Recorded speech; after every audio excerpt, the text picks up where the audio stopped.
everyone. Welcome to episode 17 of Film Stop. Today we're going to be talking about Game of Thrones, one of probably the most highest rated shows of all time, and definitely one of the most watched shows in the past decade or so.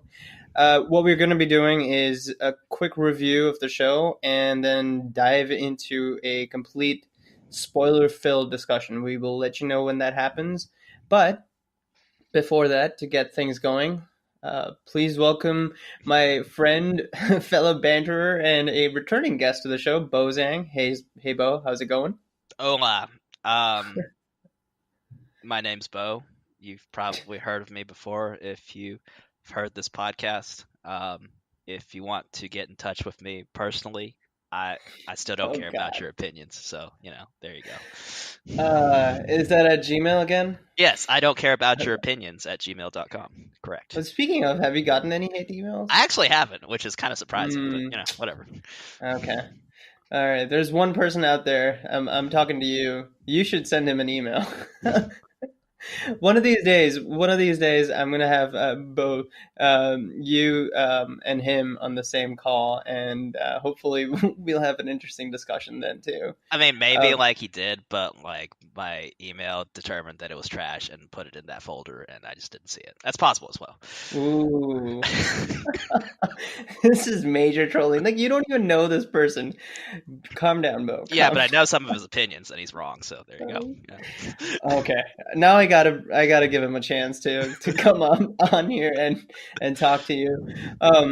So before we go further down this rabbit hole, let's pull us back to the topic at hand. Game of Thrones. And Bo, I know we've talked briefly about this, but just so you know, we're going to be spoiler free at the beginning, okay. And then we're going to dive into spoilers towards the second half. But before we even start the review, guys, do not forget to rate, review, like, share, subscribe. I have to say this. I have to put myself out there. You have to do all of those things, and I know you can do it because no matter where you're getting this feed, you have the options, the buttons, features, whatever you call it, to do it. So please do it. It helps us a lot. All right. I don't think Google Play does actually. Really? Well, you can subscribe. Yeah, that's true. You can subscribe. There's no ratings. Anyway. At least subscribe. That's the minimum you can do. All right. Bo, let's get started with the review. Tell us what you think about the entire series, not just season 8 yet. We'll get into that, but give us your quick review of the entire show. So, overall, I mean, I really enjoyed it on the whole. I think it's an interesting show. If you look at it as a whole, it is a show that kind of portrays what might happen in a quasi-medieval, quasi-realistic world with a little bit of magic sprinkled in. But it kind of shows... Well, yeah, sure. But it kind of shows you what might actually happen rather than what, the Hollywood endings would have you think might happen in those types of scenarios. So, just from that perspective, I liked it quite a bit. That makes sense. And I am quite similar. So I will make a quick distinction here. Bo you've been pretty sort of parallel with the show timeline, right? Show's release timeline. Okay. Yeah. So I watched it since season 1. Well, right after season 1 came out. Okay. Cool. I got onto the bus a little late. Well, actually, literally this year, right before the final season dropped. So, making that distinction, I was definitely not a part of the initial sort of craze and fandom, but I was always observing it, and it was visceral, it was real. So I always knew that there was something good about it, and I never got into it because it was just, I tried, and it was just not one of those shows that I latched onto. But that said, this year when I did sort of force myself into it again, I really enjoyed it. I thought, well, I knew that it deserved all the accolades that it was getting, but it really sort of cemented sort of HBO's ability to put out a show that is equal parts epic blockbuster, value for like the thinking minds, if that is a statement that I can make, and yet like it was pleasing for just different demographics, of course, not kids, but like a very sort of very demographics. I really thought that the show itself, through the 8 seasons, sort of covered a lot of really cool ground, and very well directed, very well written, and of course, George Martin is R. R. Martin is a brilliant. Um, Writer? I mean, well, that's the obvious one. thank you. I think more than writer, I think he can. I think he's very good at intertwining multiple subplots, which is a very difficult sort of thing for most writers to do. Yeah. Um, and I think that's one of his strong suits. Sorry, I cut you off. Were you saying something? No, no, you're absolutely right. I would agree with that. Like, and I would say building it in a way where the people are characters are believable, Mm, and that their reactions are consistent with what you have learned about them thus far. Uh, yeah. so whatever What? the adjective for that is, I mean, yeah, Right. someone who could do that. Right. And I mean, yes, and good writer, of course. What are your thoughts of like in terms of um, by the end of watching it, what were your major sort of takeaways, and not like in a thematic takeaway, but just what did you spend your past, what, 7 years, 9 years, 10 years I don't watching? know. Like, what did that feel like to you as it ended? Hmm. I feel like it, and I think this is kind of what Martin kind of aimed for, is that there's elements, lots of elements of that reminded me of bits of actual European medieval history, Mm, and I feel like that this was looked at almost from that perspective. It's like you know, one of the characters in it, and we'll get into this maybe later, actually wrote a book about like his experiences, and that's what you're reading slash watching, mm, um, and it felt mostly organic and kind of real in that way, rather than something that was concocted for a particular moral or to convey a particular point. mm-hmm. Even though you can kind of get one out of that, but we'll get into Sure. that. And then emotionally, where does this sort of series lie for you on a just, I guess, um, on a show that you're really attached to, and a show that you just watched because you thought it was fun? Where does it Yeah, lie on that spectrum? I mean, definitely more towards the emotional attachment side. And let's back up for a second. This show ran for 8 seasons, and you can argue the last 2 seasons were shorter, but it's still 8 seasons. Hmm. That's a remarkable feat for a non-comedic show. Like, there were shows that are more sitcom that have run much longer. But Right. it's easy to do that because you kind of stop taking it serious. This show is pretty much taking itself seriously the whole time, Hmm. and that is a long time for a show to run. So I think, and through the most part, it stayed mostly coherent to itself. And I think, if nothing else, for that, that gives them that deserves some props. And to your point, I think one of the reasons why I guess it should get all the love that it does get is that it never sort of adhere to a structure in a way that was sort of limiting to the show itself, if that makes any sense. Yeah, It kind of, it seems like it was written to, but also from a show creator standpoint and just being filmed in a way standpoint. But and also, again, I go back to HBO for empowering a show and creators to be able to do that. It just went all over the place, literally and figuratively, and it was very unabashed in its going there, whether it was showing the violent or showing the sex or showing whatever the nudity or what have you. I think it paved the path for a lot of other sort of scripted shows, and not a lot of people think about that. But I think that's a, I mean, HBO has been pretty avant-garde with shows like that, but in general, I think this one is one of their, I mean, it is their flagship show that I think changed a lot about how series and writing on show need to be structured. Yeah, and to that point, as of a couple of weeks ago, I bet millions of people unsubscribed to HBO. So there's that too. Yeah, yeah, for sure. Okay, so just for sort of capping this off, I know I always ask for final thoughts. This time, I want to do something different because we both love love the show, right? So you love it a lot more than I do because I'm still a newer fan. Yet I love and respect the show. Um, can you, for us, or not for us, but for people who haven't watched the show, who may be listening to this, can you provide a pitch to them? Can you pitch the show to them and try to get them to watch it? I'll do the same. Hmm.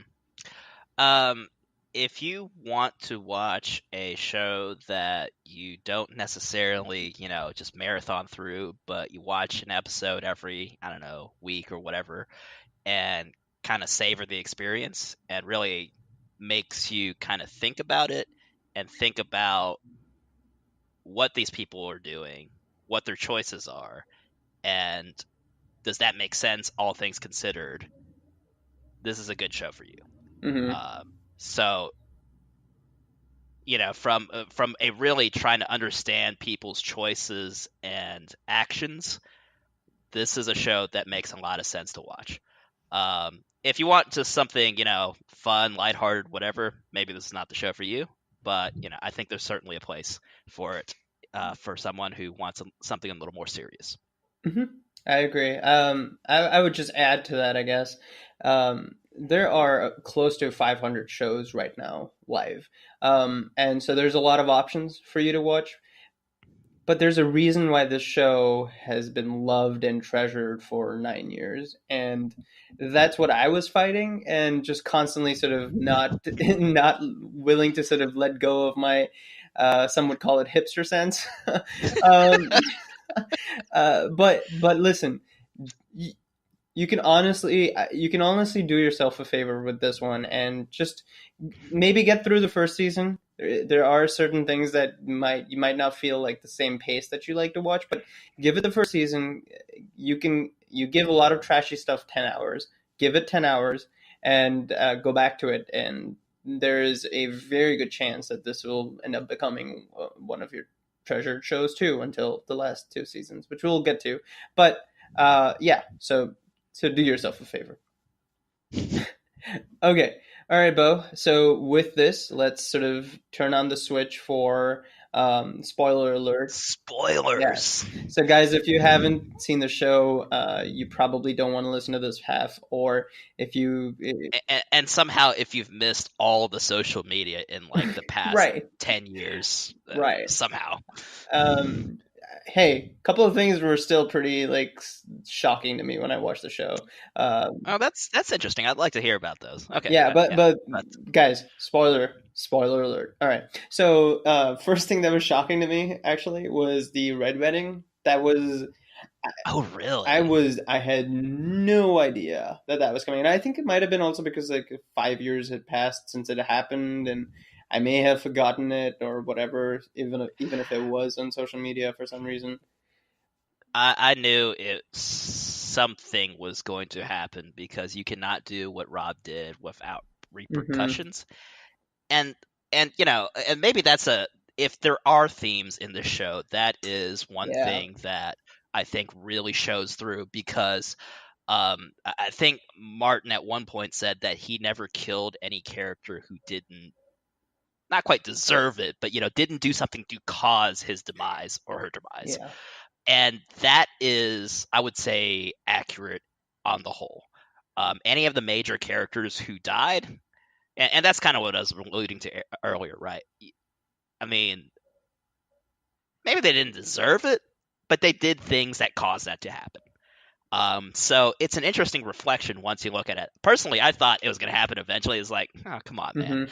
Hmm. Um, Now, I really like the way they filmed it though, because the whole thing was almost a little bit farcical, right? And little like the music and everything didn't quite fit, Yeah. and that's what made it so great. Because like, oh my god, it's the Hope for the North, and Hmm. he just got fucking stabbed in the heart. Yeah.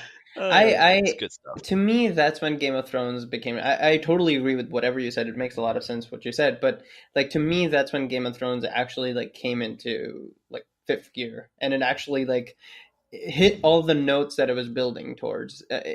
Because up until then, it was just feeling like a epic that had multiple plot lines, and that's what the show Mm, would do. Like an opera. It was feeling like an opera to me, like a medieval opera. mm. And okay, operas are fine. Like they run soap operas run pretty long, but like that episode, even though they killed off Sean Bean's character in the Ned Stark in the first season, that to me felt like they were foreshadowing it. Actually, it wasn't that big of a surprise. What was a surprise was this. Even though in the episode, as Arya is getting to uh, whatever phrase place, you can notice that something ominous is about to happen. But to kill off all of these like important characters, seemingly important, I think that was a very bold move. And I in that moment, I was like, okay, you got me. I'm gonna like now since I've spent 30 hours and now you've got me. I will watch the next 40 hours or 50 hours of it. Well, and that's an interesting point, right? Because like I watched it more or less in real time. I mean, I kind of watched the seasons more or less at the end of a season, if that makes sense. Okay. Uh, but for the most part, real time. And you watched it all in like what, like 2 weeks or something like that. Mm-hmm. So I do want to kind of get into, and we talked about this a little bit offline as well, on how our experiences change through that, or are different rather. Because for me, maybe just on general pacing, the middle, I would say, probably like seasons 4 and 5 dragged a little bit, maybe. Mm-hmm. Um, and by season, the last 2 seasons, which you kind of touched on, they definitely sped way up. Mm-hmm. And at the time, it was kind of okay. It was like, okay, they want to wrap it up. All right, whatever. But like things were happening, and it was like I was almost kind of okay with it, even though you lose some of the detail and the really the little emotions or whatever that the more I don't want to say drawn out, but more expository Well, portions subtleties provide. and I think subtleties Yeah. made a lot of the show for what it was. Because sorry, complete your thought. I don't want to butt in. No, I mean that was more or less it. So like that's kind of how it felt to me, Mhm. but I want to get your opinion Yeah. on that and your thoughts. So it's interesting. So I'm glad that it's been at least 2 weeks since it aired, right? Almost 2 weeks. The final episode, because it gave me some Hmm. time to actually think about this a little bit more, and I'm super glad that I actually watched it all towards the end. Because to me the disappointment that season 8 wasn't as big as it could have been had I been watching it from the very beginning, because I have invested all this time and effort and all these water cooler talks and conversations after the episode gets over, and just like, ooh, what's going to happen, let me read these articles for a year, read just read on things or wait for this. I think that would have bummed me out a lot more, and I may have ended up loving the show a lot less. um, Huh. that aside, I think that the rushing of the seventh and eighth season, I didn't feel it so much in the sixth, but definitely in the seventh and the eighth season, Right. came into sort of stark clarity as soon as because you watched all of it together. You know, I was watching at least an episode a day for whatever XYZ weeks. But like when seventh season, I remember texting you too. Like, dude, what just happened with the seventh season? Like, it Hmm. almost felt as if someone else wrote it. And then I think you told me, and someone else told me that, yeah, someone else did write it because Someone else did write it. right, right. So I think that I mean it's weird how clear that was to me and how jarring that was, because I was really enjoying it until, and I think unlike you, I really relish those subtle moments if they earn it. And like, if they would have sort of basically, if they would have earned those, or if they would have given me those subtle moments for season 7 and season 8, and maybe Hmm. even the season 9, then I would have definitely been on board with some of the decisions that they took in season 8. Yeah, and that's, I think what you're saying it makes sense, and it is a less intense, I guess, version of what a lot of what you hear in the internet sphere is essentially saying. Yeah. Um, Myself personally, I I I I did think that season 7 and 8 were rushed. But I didn't have as big of a problem with it as a lot of people did. Hmm. Like because in terms of what you're saying, in terms of some of the decisions being earned, I thought they were all there because, and here's what I really enjoyed about the show is that I think the characters were very consistent to themselves throughout the show. It's Hmm. just 7 and 8 were kind of compressed. Um, but I don't think that any of the decisions that any of the characters, whether it's Daenerys or Jon or any of them, were different from what fundamentally their character like for the rest of the show. It wasn't fundamentally different from what they were, who they were. Yeah, I And I think a lot of people, that's the part, and I think you get it, but I think a lot of people don't get that, and that's why they're so butt mad about how season 8 mm, went. I agree. I think so. So let's look at these as character journeys to just structure the conversation a little bit. So if we Hmm. talk about Daenerys, right? Um, Yep. I agree that there was a lot of clear foreshadowing to what decisions she made in the end of season 8. I agree with that. Hmm. What I have an issue with is like if you, and this has come after a while of me thinking about this.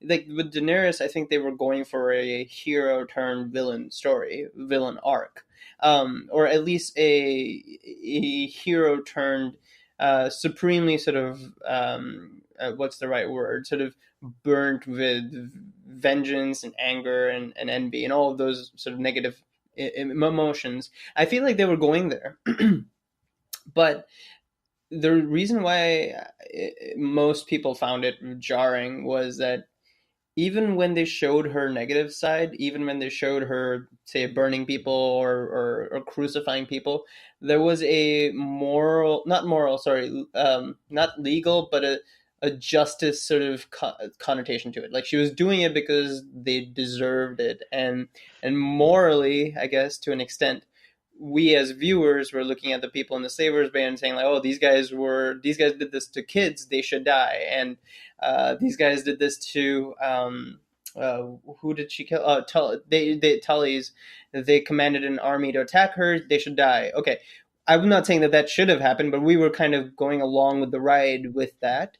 But the jarring part of her final decision was basically now she was killing innocents, and she was doing so in a way which was random and no logical explanation to it. And I think that that's what jarred people. Of course, I was okay with it in a way, but it wasn't. I wasn't okay. I was okay with the decision, with the story making that decision. What Hmm. I was not okay with is them taking all maybe all of 20 minutes to show her descend into complete dark madness. In my mind. And yeah, and that's where I probably differ from like 99% of the viewing audience is that I never liked Daenerys' character. I never thought that her intentions were to actually be a liberator or whatever people thought that she was, that she had good intentions. I thought that it was that she wanted to be queen, and most of the other things that go along with that were things she kind of picked up and kind of fed her ego a little bit, as long as they were kind of aligning with who she was. Because if you hear about her talk and all that, like she was never really all that conflicted about killing. It's like, okay, whatever. And at least that's my take in that. And I think I don't agree with your analysis that it was about a hero descending into whatever depravity. It was more of showing that if somebody is making the right decisions for the wrong reasons, it'll go only so far, and that eventually the wrong decisions tend to come To about pile up. because of the wrong reasons. Exactly. And if you look at the difference between the last two seasons and the rest of the show with regard to her character, first five, or no, I'm sorry, six, there were people kind of cheering her on, like most of the people, right? It was only quote unquote the bad guys who, were really acting against her, so to speak. And the difference is that once she got to Westeros, nobody really liked her, and they didn't have any reason to like her. And throughout those 2 seasons, and you can kind of see a progression certainly, but she didn't know how to deal with any of that. I did. The one part where I kind of agree with you, Okay, to sorry. finish this one last Go bit, ahead. is the killing of the Tullys. And I did not dislike that in terms of a, that was kind of a bad guy thing to do. I thought she was clever enough at that point to realize that that was the wrong strategic decision, but Mm. that wasn't the case. So that's why I thought, that's kind of odd. But overall, in terms of like her, I mean, she lost her like right before she burned the city that, by the way, has supported the other regime for like forever. She lost both her dragons. One of them, okay, magic, whatever. The other one to someone that is for her, for her thinking from that city. Yeah, I totally get it. And she hasn't been accepted by anyone in Westeros, whatever, like at all. I And now Jon Snow might actually end up being king anyway. So yeah, I I don't see it. agree with that. Like in the earlier seasons, when she was on the other side of the world, she was Mm. welcomed. Like that. I mean, she still has the same amount of people who loved her there as she has here. The only difference there was that she was winning over people because she was the freer, or the mother of independence, or whatever they called her. But there was the way I saw it was that her feeling sort of prideful, and her taking sort of immense or having immense joy in what the decisions she's making and the victory she's winning came from the opposite side, like someone else giving her the appreciation and the accolades. The way I saw her character is like that, and I didn't actually love her character either. I kind of saw her as a very hypocritical sort of bad leader who just shouldn't be at the throne, on the throne, even if she gets there. um, but Yeah, I do think that she was still making non-insane decisions, because what she did at the end, or season 8 episode 5, is the to me is almost the definition of insanity, if not more. And that descend, I did not see that, and I kind of wish that they would have shown that from the, even if they would have taken enough time to show it from the beginning of this season. I felt like, and maybe I wanted a little more explicitly than the subtleness that they had, or that you saw maybe. yeah. But I just didn't, I just didn't feel that it was Well, and I agree with you that it was both seasons, season 7 and 8, were rushed. I just don't think that it was inconsistent. Maybe, hmm. and maybe it's a subtle Yeah. difference, but Well, um, inconsistent in the pacing, or inconsistent in Danny's decisions? in the pacing. Oh, okay. Like if in my head I frame it as, okay, they're kind of going through these a little fast, and my mind's kind of filling in the blanks a little bit, then Okay. none of it does not make sense. Let's I, put it that way. It all makes complete sense. I see how you viewed it, but I don't think that. Well, I won't speak for anyone else. I definitely did not view it that way, because I mean I get filling in the gaps, but I feel that like you can fill in the gaps when you're not a show that has earned a lot of viewership and accolades for shock and awe. Like in terms of uh, like filling in the gaps, I think works for me if there is structurally speaking, the writing is a little more what's the right word? It doesn't depend so heavily on shock and awe. This show actually does, in terms of just viewership, depend on shock and awe. So I never really thought of like giving my mind too much, sort of attention in terms of filling in the gaps. But season 8 clearly demanded that of me. Yeah, I mean, which is unfortunate, and not to get to factors outside the show, but there's the whole rumors Hmm. about the showrunners, kind of wrapping it up quickly to start doing the whole Star Wars trilogy part whatever. That just, yeah, that whole thing Yeah, baffles me. I mean, it doesn't baffle me from their standpoint, but it baffles me from HBO's standpoint, because HBO is like, this is, if this is your flagship show, then just tell them that, okay, fine. I mean, if you guys really want to go, then give us what you think is a structure for these two seasons, and we will find someone who wants to be here to fill in these shoes. yeah, And really, it's not that difficult. I mean, people change writers and directors all the time on good shows, and very rarely do people catch that. So, anyways, we spent a lot of time on Daenerys, so we're probably going to rush through a couple other people. But Tyrion, Varys, what did you feel about their arcs? yeah. Yeah, Tyrion was the one character I was the most disappointed in terms of how they handled season 7 and 8, because they kind of made him Hmm. dumb.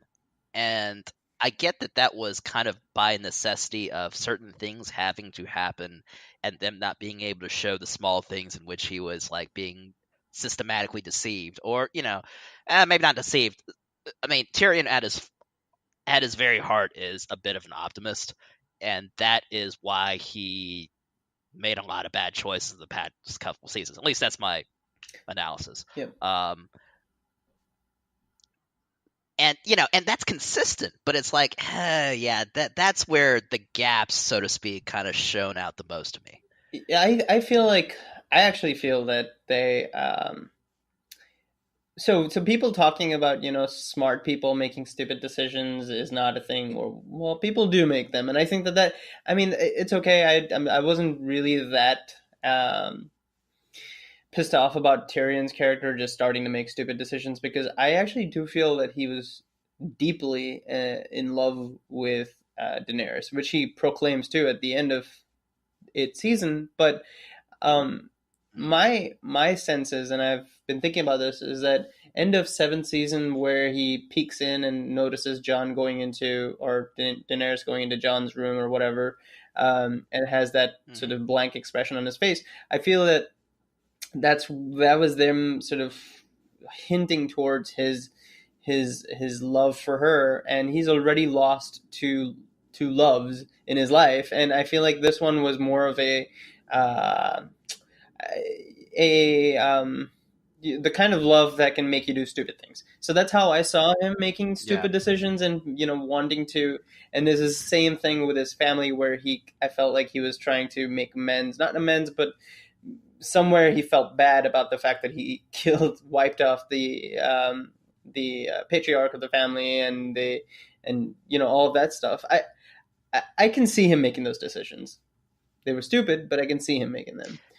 I couldn't I That's couldn't fair. buy Varys. Like, Varys is supposed to be a master of whisperer, and I feel like that towards the end he was pretty much announcing on a on a loudspeaker that he was going to try to get Danny overthrown or whatever. That to me felt Well, he was trying to poison right, but her. he was also he was talking about it with Tyrion, talking about with John, Oh and yeah. John, really, you know who he is. I mean, we know who he Yeah, is. he Like, John's not the sharpest right. tool. I mean, Let's if put you it want to that way. kill her, and then get like conspire to get John on the throne. Don't do this.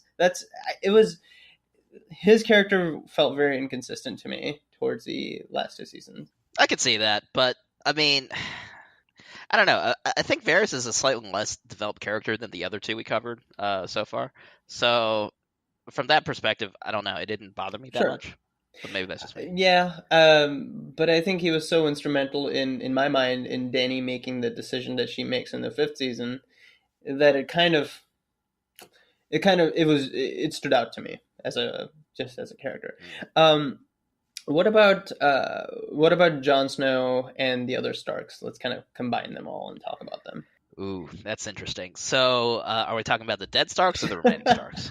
No, we're just gonna talk about the remaining ones who finished their journey. Gotcha. I mean, I'm I'm kind of a fan of most of the Starks. Yeah. Well, John's an Yeah, idiot. yeah, Let's put he's it that always been way. an idiot. Uh, Yeah. and he made a lot of first couple of seasons like, man, this kid's gonna get himself killed one of these days, which did happen, I guess. But I think what that kind of almost made it compelling, right? He's like, I don't think he was that dumb that he didn't know that that might happen, but he did it Hmm. anyway because that shows strength of character, and I think that's kind of what the show was trying to get at to a certain extent is um, that if you make even the wrong horrible choices for the right reasons, you might die, but maybe it was still the right Hmm. thing to do. Like if you wanted to draw some kind of a theme out of that. Yeah. So yeah, I mean, I think that was interesting. The other two, the Sansa and Aya, um, the only thing that maybe bothered me a little bit was Aya getting, well, her character at the end was maybe not as I mean, okay, so her archetype was, if you want to who she was a wanderer, she was a wild child, right? And that was kind of there. um but it felt like they did less with her character especially in season Hmm. 8. Whereas before they did a lot more of her, and they kind of, I think they could have done a little bit more in that perspective. But her decision at the end made sense, and I guess everything that she's done up till then made sense. Um, Sansa obviously, makes sense. It's a very Hmm. well developed, clear arc of her actually becoming who she wanted to be from the first place, which is, yeah, it's probably a pretty good payoff. I agree with most of what you said. I think John, to me, he kind of is the antithesis of a hero in many ways. Even though people kind of put him in the place of like, oh, he's a hero and he's one of the main protagonists, of course. But to me, he's anything but a hero in many ways for this world that he's living Interesting. in. Because yeah, he's making saint-like decisions and he's obviously protecting all these people, and of course that's important. But what I always felt with Jon Snow's character was that there's a word in Hindi that comes to mind that I know I can use, but like it's it's one of those characters that are just the people who you meet in life who are great people, like really good human beings, but they're unfortunately going to amount to nothing, sort of thing. But to me, a lot of course, he's like Harry Potter. Yes. Okay. He amounts to a lot. He amounts to a lot just by the function of the kind of people he has around him and the lengths that they're willing to go for his um not his leadership, more so his naivety and his honesty. I mean, you could say that, but I think conviction speaks for a lot, and he certainly had that. And in a way where it's very clearly communicatable to everyone else, right? Like it's very clear why he's making every single decision he makes, and that's just like out there. And I think there's something to be said for that. I mean, what exactly? I don't know. Maybe it'll get you stabbed in the heart. I don't know. But I think there is something to be said for that. And of the various characters, like I think he got almost one of the best endings, so to speak, as a reward for that. So Yeah, I don't know. Maybe sure. that's just I me. I mean, I'm not saying I dislike him. I just thought that he was never to me a like a I don't know. He never he actually I feel like Arya is more of a hero to me than Jon Stark Mm. was. Um so actually talking about Arya, I actually agree with you on all of that stuff, and also think that they just, like with everything else, they just didn't take her story anywhere. It almost, well, yeah, of course, literally they took her to west of Westeros, um, but I didn't see any growth in the last season for her character. It kind of just plateaued for me. Of course, she kills the Night King, which is uh, That's not a character right, development thing, exactly, which though. is more of a plot sort of shock and awe thing, which they knew, and I give them credit for building to that. That's great. But I feel like her whole mid show. the face. What's the face? God of faces of God, whatever that the The faceless faceless god, god, god of god of death. death. That whole part was kind of just led to nowhere, except for the fact that of course she learned how to fight. I don't deny that, but the mystique and the myth behind the whole faceless god thing, it kind of just was a story arc that just went nowhere. I was disappointed about that. Yeah, I mean, it would have been interesting to see maybe a little bit more of that, but maybe that was the point, right? Is that fundamentally, she kind of dabbled in that and she learned how to fight or whatever, learned how to be a proper assassin, but that's not really who she is. She was never truly an assassin per se. She was more just a kind of a free spirit. And I think, well, yeah, yeah. Talking, speaking of, season 8, her killing the Night King was obviously interesting. It's just interesting plot event, in the big sense. But from her character's perspective, probably it was more interesting her sleeping with Gendry and then just saying, "No thanks." It was fun and all, but like that ain't me. I'm not a lady, Mm-hmm. quote unquote. And peace, Mm-hmm. peace, bro. Yeah, So yeah, I mean, I think I that fit. agree. I like that too. Actually, I thought that was a good decision from the writer's perspective. I agree with Sansa's your sort of comments on Sansa. I do think that the one comment she makes in the movie or the show in the I think second to last episode or maybe first two episodes where she says, I am who I am because of what what's his Mhm. face Ramsay did to me or Bolton did to me, or implying pretty much that, not saying exactly those words. I felt like they kind of, I Right. mean, that was a shitty thing to put out there into the universe. Just even from the character's perspective, because she is strong enough at this point where she takes the credit for all of it herself. She pulls out and pulls away from that incident that happened and calls it for what it was, which was a horrendous thing. I don't I didn't But I don't think it was just Ramsey, was it? I mean, I Baelish took it. too. I think I know what you're talking about.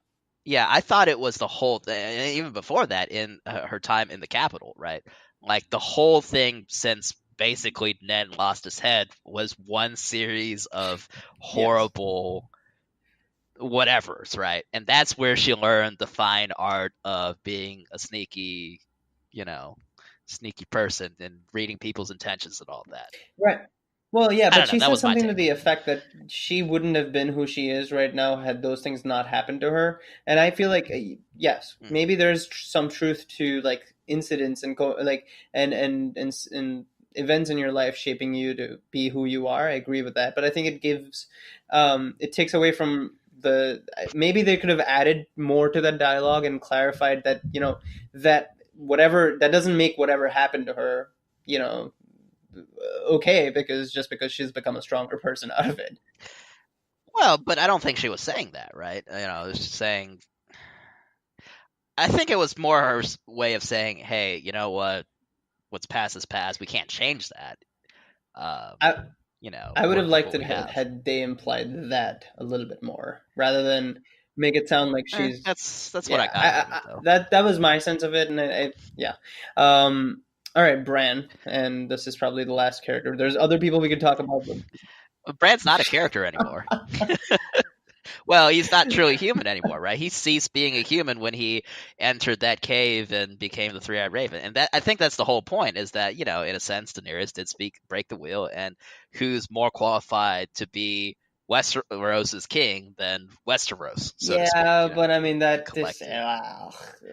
that's That's well, how but I took like, that. I yeah, he could mean, have been the master of whisperers. Like they were looking for one anyways, and also, the whole.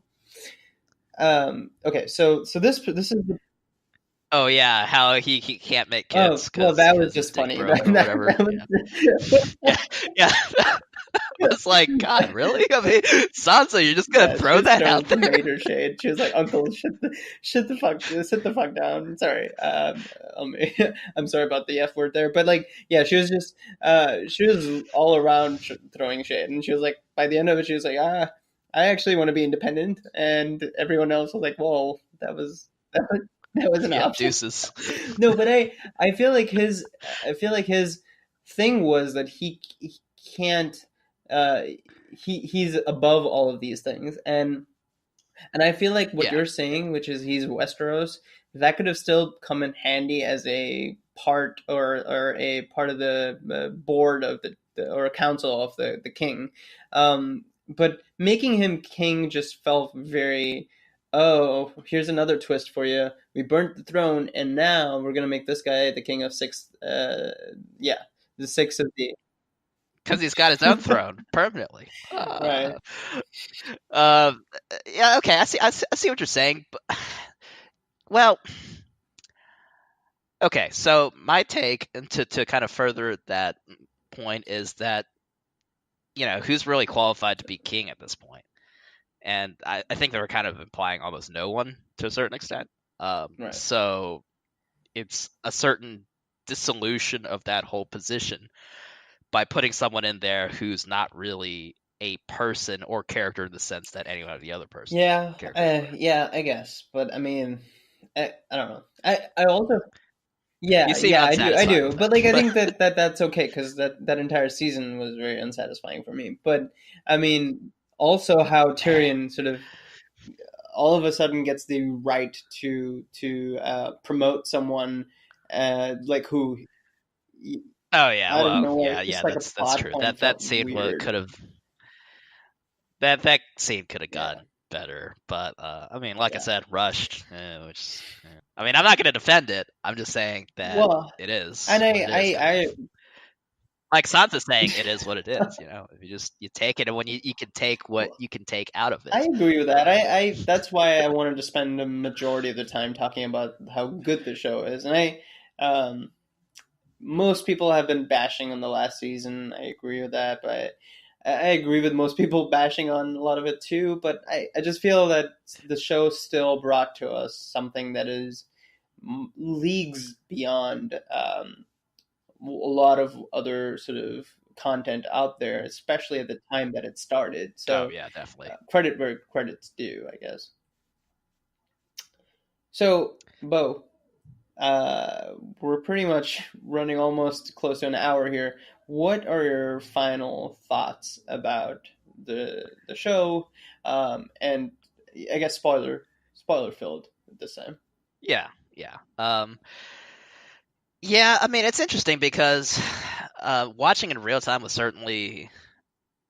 I mean, it's going to change my opinion of it. And if someone were to like marathon the whole thing now, I could see how that would be a huge change of pacing and everything.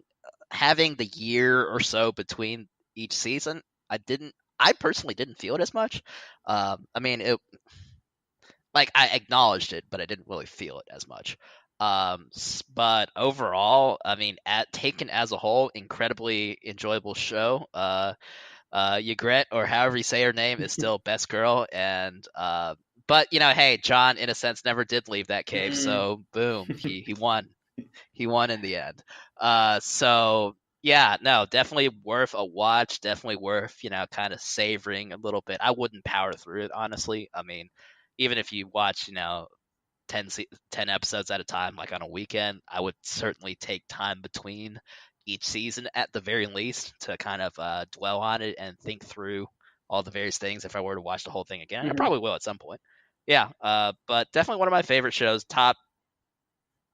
Top 10, I would say. Yeah, Definitely. I think it's a cultural phenomenon. The show is definitely one that very few shows get the sort of chance to be, which is defining an entire sort of generation of TV content, and that to itself, that to me in itself is a huge sort of thing to achieve, and just for that, I feel like it should get all the credit that it actually does get. But maybe now the eighth season hurt it a little bit. People shouldn't forget though. Like if you're listening to this, don't forget that it gave you 7 seasons, or at least 7 seasons of joy. So that's there. And then also, I do want to say that for all the hate that the creators are getting for this, I think that it's a little misguided, because if you think about Yeah. it, like spent 10 years on this, maybe more so, maybe 12 years or whatever before they even filmed. They spent a lot of time on this, and they're humans. They got tired of it. They wanted to move on. You probably change your jobs every 4 years, so think about that. It was not their fault that all of this, all of the burden of the failure, so to say, quote unquote, of the eighth season should fall on. That should be the studio's responsibility. Like, they should have made sure that the right. It's kind of like you're running a business, right? You want to have the right people. You want to Yeah. employ the right people, and if they're just not into it, then find better people or find people who are into it. So yeah, so that's my sort of little piece or rant on that. Oh yeah, one last thing. All you fanboys, you're just like, think about it, and you'll realize that you're just kind of butt mad that Dany turned out to be who I thought she was all along, which is a bad person. So dwell on Yeah, that a little bit. that you should have seen that coming. I agree with that. All right. So with that, I think we're at the end of this episode. Bo, as always, pleasure having you. Thanks for joining us again. Yeah, absolutely. Always great to be here. And you guys, again, like, share, subscribe if you're on Google Play, rate, review, comment, do all of those things. Please, it helps the show. Until next time, catch you later.